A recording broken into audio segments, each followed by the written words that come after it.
continuamos nossa conversa com Dom José Maria Pires, expoente de teologia, amigo inseparável de Dom Helder Câmara, de Dom Antônio Fragoso, bispos que, há 40 anos atrás, se propuseram a lutar em favor do povo, de uma teologia nova naquele tempo, e que continuam buscando caminhos para que todos tenham vida e tenham vida em abundância. Dom José Maria, pensando ainda no Concílio Vaticano II, na Constituição Lumen Gentium, o povo de Deus continua, às vezes, sofrendo, desorientados, carentes, sedentos de esperanças. O que a igreja pode fazer hoje para que a esperança seja alcançada, para que a vida prevaleça, a justiça, a dignificação do ser humano? A igreja só teria que cada vez mais seguir o Evangelho, porque Jesus Cristo veio a esse mundo, situou-se no meio, entre os pobres. Nasceu pobre, tão pobre que não teve nenhum lugar para nascer. Foi necessário que São José expulsasse o burro, o jumento e o boi, limpasse aquilo como pudesse, que não tinha lugar em casa nenhuma. Não é que o pessoal não quisesse não, porque realmente não tinha espaço. Com aquela coisa de todo mundo voltar a Belém, aqueles cujas famílias nasceram ali, então realmente não havia espaço. Então teve que nascer dessa maneira. Viveu tão pobre que também não tinha nem uma casa para ficar.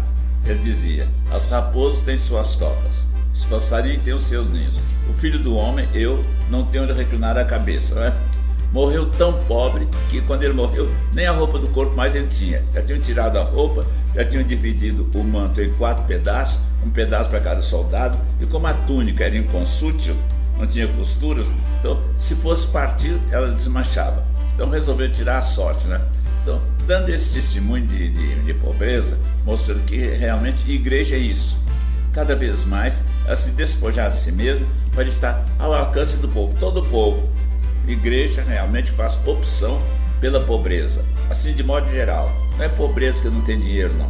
Pobreza também que vai junto daqueles que mais necessitam, daqueles que são os menos conhecidos na sociedade. Então, realmente, esta é uma mensagem que apareceu muito no concílio, que depois do concílio teve também uma continuidade através daqueles que fizeram nas catacumbas o pacto das catacumbas, pacto de viver, de dar um testemunho de pobreza nas suas próprias dioceses. Na vida do senhor, de bispo, de padre, o senhor lembra de algum fato assim, que marcou a questão da discriminação, da exclusão de pessoas? O senhor lembra de algum que... Olha, isso no Brasil é comum, não é? Porque o Brasil teve uma multidão de escravos. Então os descendentes de escravos eram considerados gente inferior, porque o escravo podia até ser um sujeito que lá na África ele tinha sua posição, podia ser formado, podia ser um grande político, mas como escravo ele agora não vale nada, né? Qualquer criança pode maltratá-lo, porque realmente ele é escravo. É tratado não como pessoa, mas como coisa, né? Quando alguém fazia o seu testamento, ele então deixava também no testamento tantas peças de Guiné, quer dizer, tantos escravos, né? Que ele fazia doação para isso, porque às vezes até para a própria igreja, tantas peças de Guiné, quer dizer, não era considerado gente. Aí a igreja deu um passo muito grande quando ensinou que o negro tem alma como os outros, não é alguém que tem. Então a gente tem que ter um tratamento para ele de acordo com essa condição fundamental. É pessoa como nós, foi resgatado também por Jesus Cristo. Isso influiu muito nos escravos que eram escravos de padres, porque, claro, alguém tinha que dar um presente, dava com presente o escravo. Então esses escravos eram tratados de uma maneira melhor. Por isso que a gente no Brasil tem tantos santos, né? Antônio dos Santos, Margarida dos Santos, Pedro dos Santos, né? Dos santos. Esse aqui foi escravo de um santo, escravo de alguém que tem um compromisso com Deus, de tratar o outro como irmão. Mas mesmo assim continuou a escravidão, até que se foi vendo que realmente era necessário que todos tivessem o mesmo estado, o mesmo estatuto também, porque são todos brasileiros, todos filhos de Deus. Nós percebemos na história, Dona Maria, que os teólogos que defendem essas ideias, né, são tantos, poderia citar João Sobrino e tantos outros, sofreram e sofrem muito por defender este Cristo encarnado no pobre, no sofredor. O Cristo que falou no Evangelho de Mateus: tive fome, tive sede, era nu, tive doente, tive preso. Continua sendo difícil, desafiante, defender essa tese teológica do Jesus encarnado no sofredor? Olhe, mas já foi mais difícil do que hoje, porque há uns 50 anos atrás considerava a teologia da libertação como alguma coisa da Europa. Na Europa surgiu um movimento que era como que se de libertação da igreja. Então, o movimento tinha como lema: nós também somos igreja. Se somos igreja, nós não precisamos de papa, de missa, nós podemos fazer nossa caminhada, né? Então atribuíram isso como sendo teologia da libertação. Na Europa podia até acontecer, mas no Brasil e na América não acontecia. No Brasil, a teologia da libertação era toda baseada no livro do Êxodo. Isto é, Deus fazendo com que seu povo tivesse condições de sair da escravidão do Egito e chegar para a terra da liberdade.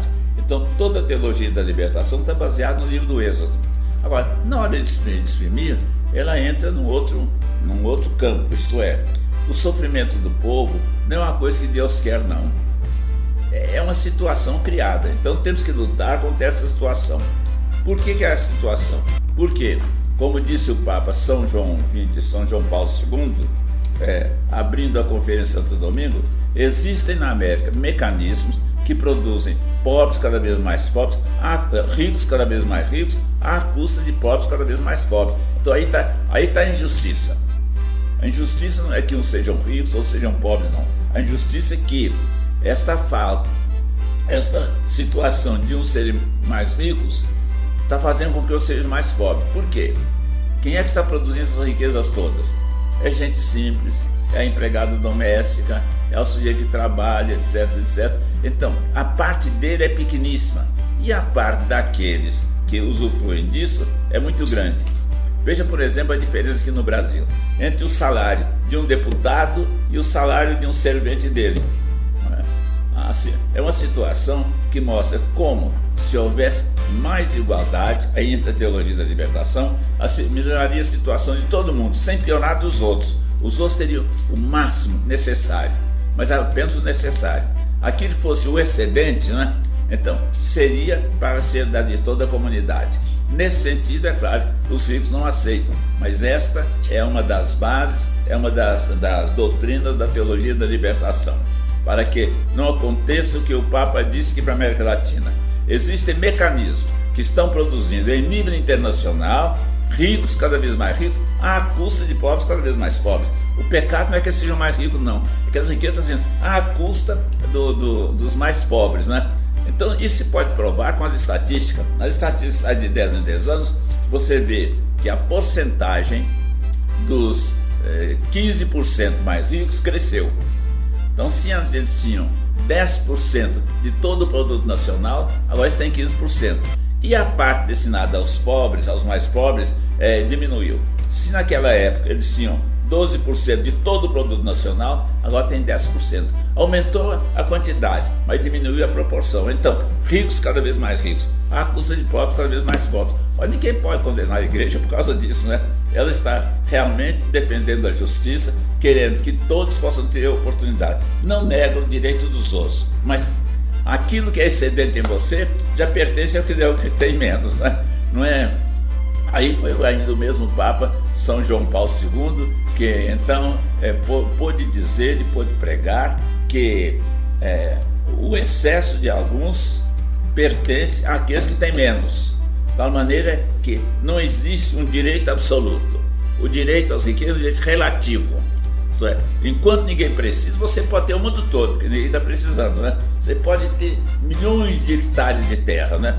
Na medida em que há pessoas que precisam, então elas passam a ter direito ali.